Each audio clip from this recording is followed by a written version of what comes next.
So please notice from this problem that we have been given that x1 takes only two values, but associated with x1 there are two possible values. It could be -1 plus 1 as a pair, or -1 minus 2 plus 1 plus 2, or 1 and -2 minus 1 and plus 2. Any of these are possible combinations of the error term that you are going to have. So effectively, what we are first required to find out is find out the mean of u1 and mean of u2. And as we have seen, they can occur in four possible ways, because you can have this combination, and so on. All four possible combinations. So the first exercise that one should make is to find out what are the expected values of u1 and u2. Obviously, applying the notion of what is called marginal distribution. Doesn't matter whether it's -2 or +2. If u1 is going to have a value equal to -1, the total probability of that is going to be sum of these two, analogously for this one. So what is going to be the expected value of u1 and the expected value of u2? And this is what we are required to first compute. And if we compute that, we'll notice that in either case, it is going to be 1 into 0.5. Please look at the sum of the marginal distribution plus -1 into 0.5. Evidently, the mean of u1 is going to be 0. And with a similar kind of an argument, but now looking at the raw data, whatever be the value of this, -2 is going to occur with this probability. They are independent events. Consequently, we are going to apply a similar kind of rule of -2 into 0.5 and yield 0. So we are sure that both u1 and u2 are going to have means equal to 0. But as I have argued earlier, we should be also equally aware of whether the u1 and u2 are related among themselves or not. To find out whether u1 and u2 are related or not, something which is technically called autocorrelation has to be judged only by computing what is called the covariance between u1 and u2. And if we were to find out the covariance between u1 and u2 for these plausible values of u1, and there are only two with these known probabilities, so we can calculate what that u1 and u2 is. So if I write it in terms of this multiplied by the frequency distribution of u1 and u2, and this should be equal to 0, and that is something which is covariance equal to 0. And you can check that the covariance in fact turns out to be 0, which means that in this kind of a distribution of u1 and u2, please understand this is a joint distribution. This is a joint distribution of u1 and u2, and this joint distribution does not show any covariability between u1 and u2, and therefore one can proceed with the claim that the error terms are not correlated among themselves. How do you know this? Compute the covariance if you want to find out a correlation. Obviously, then you must be required to calculate variance of the u1 and u2 and then the product of those variances and divide. If the covariance term may be the numerator required for the correlation coefficient in 0, then you don't have to bother, whatever the variance be. So you can check that these covariances are 0. Now the next part is something which is very interesting in the sense that, now given this kind of a data, let us see what it really means to test for any other alternative estimator. And what is the alternative estimator that we are having? The alternative estimator that we are having is, in fact, b hat. Let me change this notation because later we might use b hat. So let me call this to be beta. Suppose this beta, which is non-OLS b, and as I have mentioned earlier, it is going to be similar to OLS but not exactly identical to OLS. As you can see, if it is OLS, I will subtract from the numerator n times x bar y bar, and from the denominator n times x bar square, but it's not there. But suppose we want to work with this, and evidently if I use this, can be also written as xi divided by summation xi square. Xi values are fixed, and then this will be the weighted sum of y.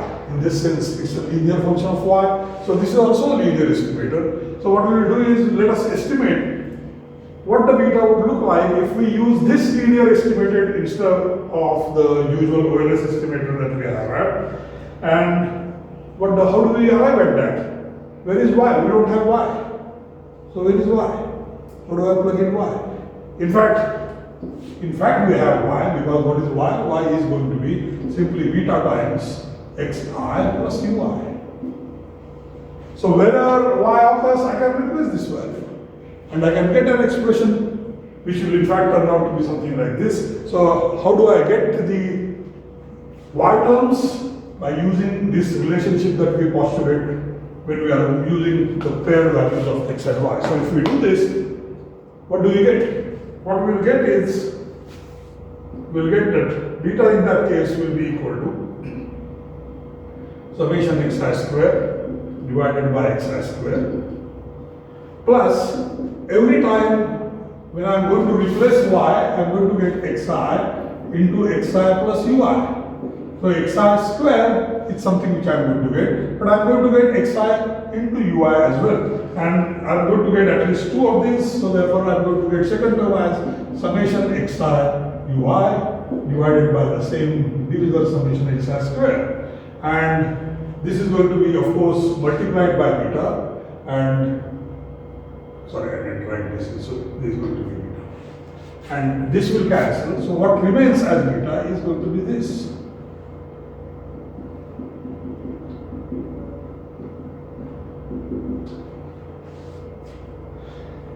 But what are the values that u1 and u2 can take? In fact, u1 and u2 can take only two values. u1 will have either -1 or +1, u2 will have either -2 or +2. So let us replace these values, and if we replace these values in respective, we will in fact get u1 plus u2, or rather u1 plus 2u2 that you will get, because it is going to be multiplied by 2, because x is going to have value 1 or 2. So u1 plus u2 will have values equal to -5 or -3 or 3 and 5. These are the four possible values that can occur for u1 plus u2. Why it is 2u2? As you can easily see, xi is going to take value either 1 or -1. Then it is going to be 2u2, and the x2 is going to have value, that means x2u2 is going to have value which is 2 or -2, resulting into these four possible realizations of u1 plus u2. That means this quantity that I am going to write is going to have these possible values which are going to be occurring in the given sample for the given data. What is the given data? The random values are going to be having these as x equal to 1, x equal to 2, and so on. So, and all of them with equal probabilities. So with equal probabilities, what do we get? Now with equal probabilities for this, for everything it is going to be 0.25. And if we add them up, as you can see, some of these and some of these is going to be 8 and -8, and they will cancel. That means summation of xi ui is going to be 0. Therefore, when we replace this and when we expanded this with this y being replaced by beta times xi into ui, it results into expression which is beta, or rather b. So if I take expected value of this, which is going to be b, and then I write expected value of b, in this case is going to be beta, because the next term which I have written is going to be 0, and therefore this is an unbiased estimator. Okay.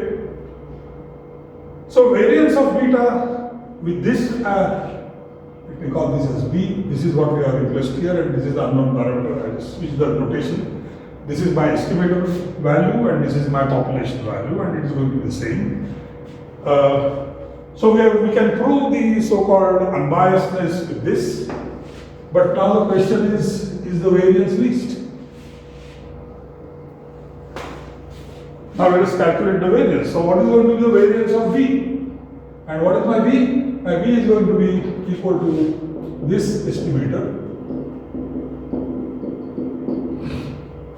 and that is going to be same as expected value of u1 plus 2u2 square, and whole thing divided by 5. Why divided by 5? Because x has got two values, 1 and 2. So summation xy square is going to be 5, and therefore now I get this is going to be 1/4 of -5 square plus -3 square plus 5 square plus 3 square. And this whole thing would be divided by square of 5 because it's into square of whole thing, 25. So what I will get is the sum of all this, and this turns out to be equal to 0.68. So the variance of B is going to be 0.68. Now if we compare this kind of an estimator with the OLS kind of an estimator, what do we get as the OLS estimator? So in the further exercise you can check it for this, that if you calculate with the OLS estimator, the variance would be smaller than this. There is another problem of the same type which we are going to repeat. Repeat in the sense we are going to look at this claim that any other linear estimator will have a variance less than this. So you check it for yourself. In the next problem you will be able to see that any other alternative estimator which the second problem is going to pose is also going to be a linear estimator, but its variability would be much higher than the variability given by the OLS estimator. That's what we mean by the minimum variance property or the efficiency property of the OLS estimator.